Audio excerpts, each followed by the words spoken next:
Good evening and welcome to the Dan Beasley Show. Tonight we'll be discussing the topic of Drechos, scouting issues, NSA monitoring of the internet, and also the IRS clamping down and requesting medical files. Also, news coming out of Syria concerning more fighting and more rebellion going on there, and also severe weather outbreaks in the Midwest. This is Dan Beasley coming to you at 8:43 p.m. on 6/12/2013. Welcome to our show. Sorry that we've been gone for a couple of days due to technical difficulties, but we're back on the air. And I'd like for you to know that we've got an exciting show for you tonight, and I'd like for you to tune in and listen to us more frequently. We keep you up to date with breaking news, and we try to put a lot of interest into the news. And we let you form your own opinion. It's balanced. It comes from multiple news sources, not just one, and we try to make sure that everyone has an equal say. So anyway, going into our show tonight, we have first of all, we have a story on the Southern Baptists condemning the Boy Scouts policy on gays. Well, the Southern Baptist also has a boycott on Disney World, because they are into the occult, so to speak, with all of the magic and the Harry Potter stuff and all of that. Southern Baptist Convention has condemned Disney for a number of years and has put them on the list of places to be boycotted. However, that does not stop a lot of Baptists from continuing to go to Disney, and it's left up to the individual to decide whether or not something is a cult and which is not, and what is just simply, fiction, and as opposed to nonfiction.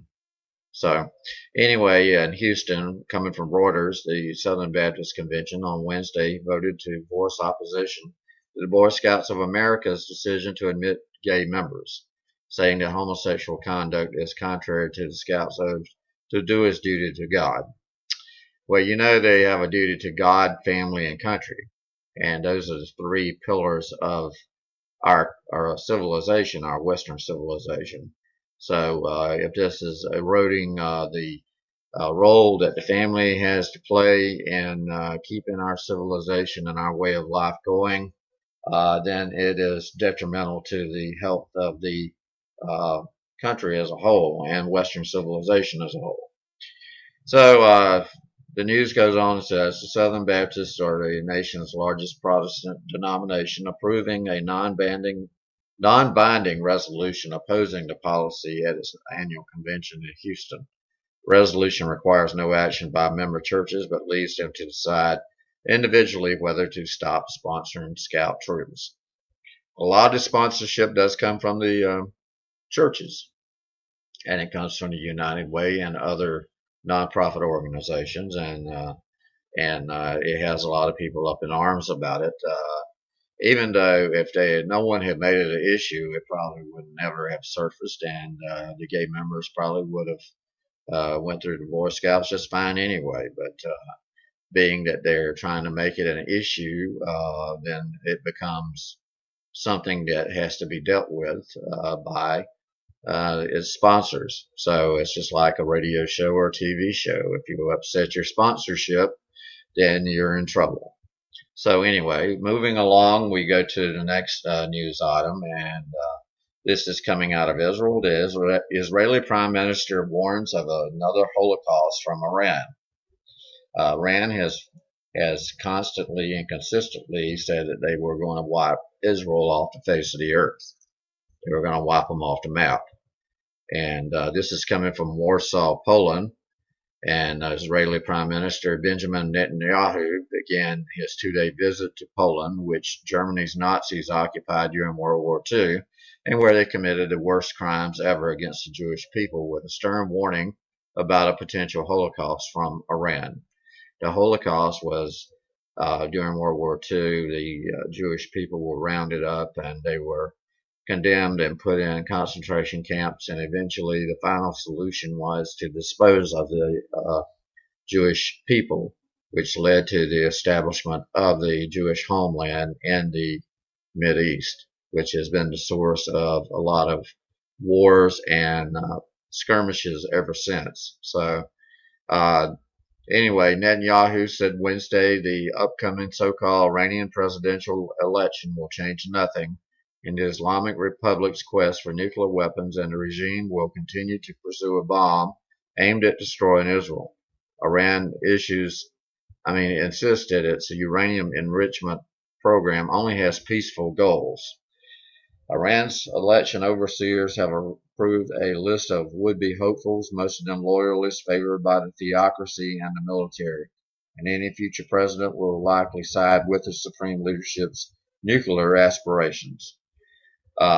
Okay, well, our hearts go out to the people of Israel, and we hope that a Holocaust does not happen for them again, because they have suffered enough, more than enough.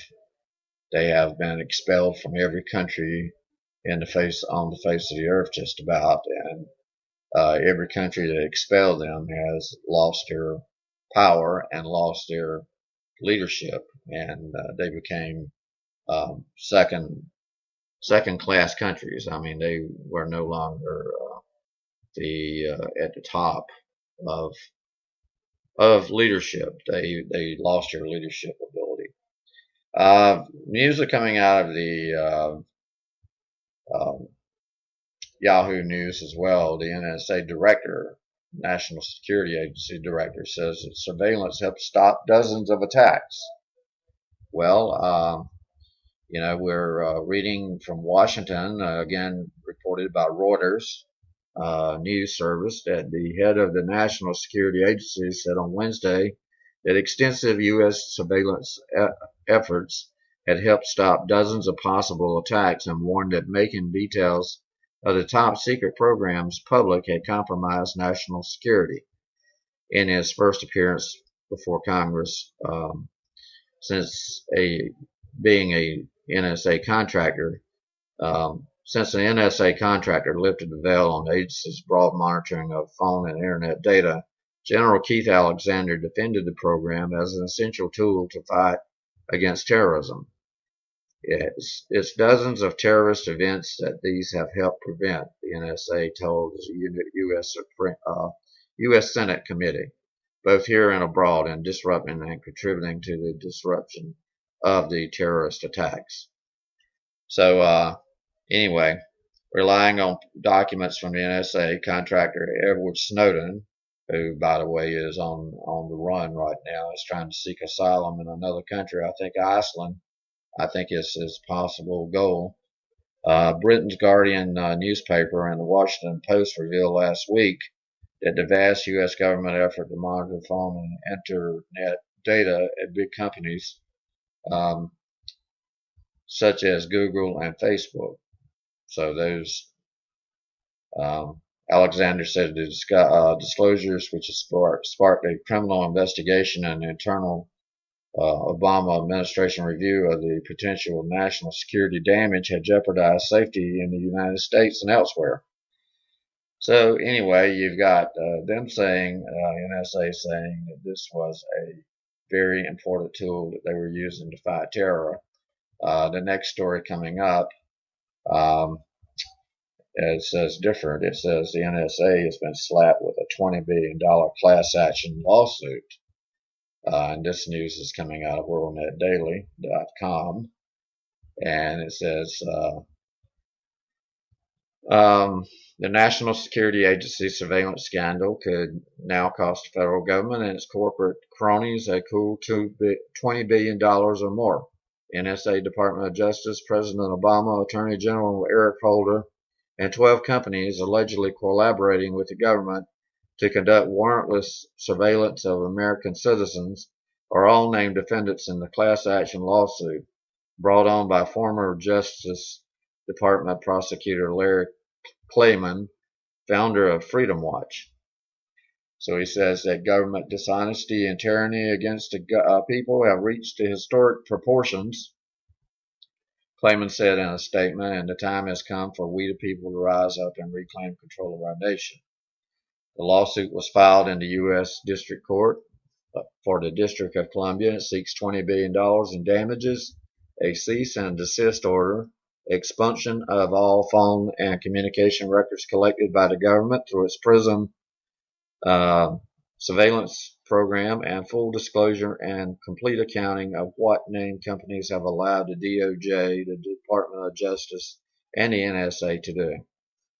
The companies named in the lawsuit were Sprint, T-Mobile, AT&T, Facebook, Google, Microsoft, Skype, YouTube.com, Apple, Pal Talk, AOL, and Yahoo, combined with Verizon, which has been named in a separate class action lawsuit. The users and subscribers of these companies reportedly comprise a majority of the U.S. citizens, thus positioning the lawsuit to pit the American people against their government and its corporate collaborators. Okay, moving on from that story, you can make up your own mind as to what this is all about, whether it was a good thing or whether it was a breach of national security and a encroachment on the American people privacy, their right to privacy. Moving on with another story coming from the government on worldnetdaily.com. The IRS has seized 60 million medical records. Okay, 60 million medical records have been seized. The Republican members of the House Energy and Commerce Committee are looking into allegations that the Internal Revenue Service has seized 60 million medical records from a California health care provider. The Committee on Energy and Commerce is investigating allegations that the Internal Revenue Service, in the course of executing a search warrant at a California healthcare providers corporation in March of 2011, improperly seized the personal medical records of millions of American citizens in possible violation of the Fourth Amendment of the U.S. Constitution. Members of the committee wrote in a letter Tuesday to acting IRS Commissioner Danny Werfel. Okay, we have more news coming from World Net Daily. The Pope is acknowledging that there is a gay lobby at the Vatican, that they're trying to get the Catholic Church to acknowledge the existence of gays and to declare it to be normal behavior, and for them to be more accepting of this sort of behavior and lifestyle. Moving along, we've got news coming from blacklistnews.com. Chief of FBI's Boston office, key figure in the Marathon bombing investigation, is stepping down. One of the main law enforcement figures during the Boston Marathon bombing investigation says he's stepping down to take a private sector job. Richard Deslores, which has been a special agent in charge of the office since July 2010, said that he will leave next month after more than 26 years with the FBI. He said that he has accepted a position as a vice president of corporate security with Penske Corporation, a transportation services company in Bloomfield Hills, Michigan.